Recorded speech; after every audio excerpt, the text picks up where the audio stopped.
You're visiting the United States. You come here from time to time. Besides recording Palestinian television and translating into English, what sort of things is Palestinian Media Watch involved in? Palestinian Media Watch does really three services. First, we monitor. We find all the important statements that are coming, and the important, not just statements, events. By monitoring the Palestinian media as well as the Facebook pages of Palestinian leadership and their YouTube pages, we're able to see what the Palestinian Authority is teaching the people. What we do then is we take this material and we prepare reports. Reports on education, reports on sporting events, reports on Palestinian society that give you a great picture. And then the final thing we do is we take it directly to leaders around the world. We take it directly to parliaments.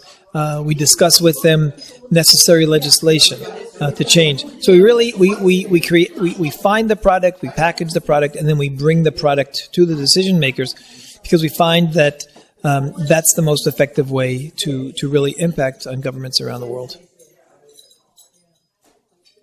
Once when Mark Twain was trying to explain Richard Wagner's music to a friend, he said, "It's better than it sounds."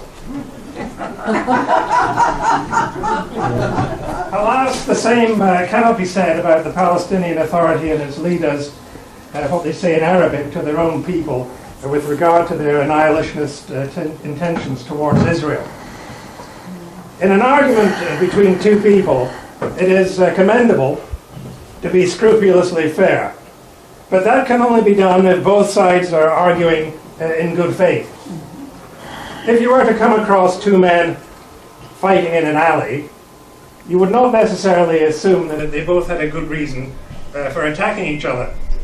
One of them could be a psychopath who mindlessly attacked the other man, and the other man could just be someone who's trying to do the best to defend himself. However, in the case of a public debate, many confidently assume that there must be two equal sides, especially if both sides are well known to the public, as in the State of Israel and the Palestinian Authority. But that is not always the case. The Palestinian Authority is a walking case study in bad faith, always ready to display the hatreds of Islam and its ferocious doctrines. Criticizing the character of the Palestinian Authority would be to commit the ad hominem fallacy only if you had failed to deal with their atrocious genocidal behavior and constant incitement to violence towards the Jewish people. Mahmoud Abbas and the Palestinian Authority leadership are maliciously unconcerned about the damage they do and the deaths they cause as they relentlessly ferment the seeds of bitterness. A bitterness which that massive, well-financed contraption of distortion, the Palestinian myth machine, seeks to exploit in every direction. Mahmoud Abbas is in his 11th year of a 4-year term. Yes. He has held this position since his kleptocratic predecessor Yasser Arafat, whose penchant for Aryan rent boys caused him to die of AIDS in 2004. It is axiomatic that when you live your life as an Islamic terrorist, you must start at the bottom and work your way down. This is something that Mahmoud Abbas has been able to do with a great deal of dexterity and a good deal of ease, but not as easily as he wrote his doctoral thesis on Holocaust denial. Raising the financing for the murder of Jewish athletes at the Munich Olympics also came easily, just as his naming public squares, streets and sports stadiums after terrorist killers who murdered innocent Jews as they went about their business. Easier still has been paying pensions to the families of jailed terrorists with funds from international aid. The teaching of Jew hatred in Palestinian schools, publishing it in the Arab-Palestinian newspapers, and broadcasting it on Arab-Palestinian television are daily features of life under rule of the Palestinian Authority.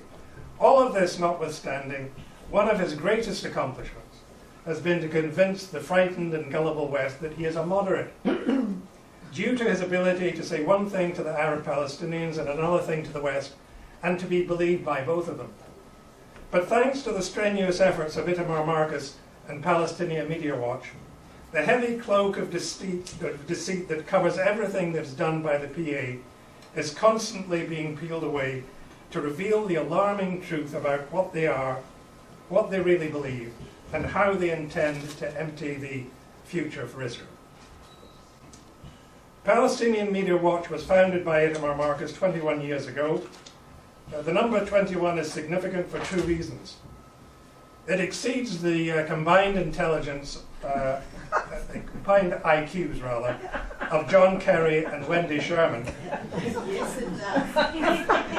By a factor of 11.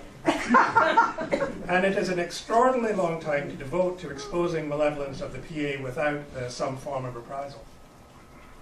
Palestinian Media Watch studies Palestinian society by monitoring and analysing the Palestinian Authority through its media and its school books. Mr. Marcus has testified before the Education Subcommittee of the US Senate Committee on Allocations, documenting the Palestinian Authority's indoctrination of children to seek death as martyrs for public relations purposes. He has also presented before members of Congress and to members of Parliament in numerous countries, including the European Union, the United Kingdom, Canada, France, and Australia, and has lectured in universities and conferences throughout the world.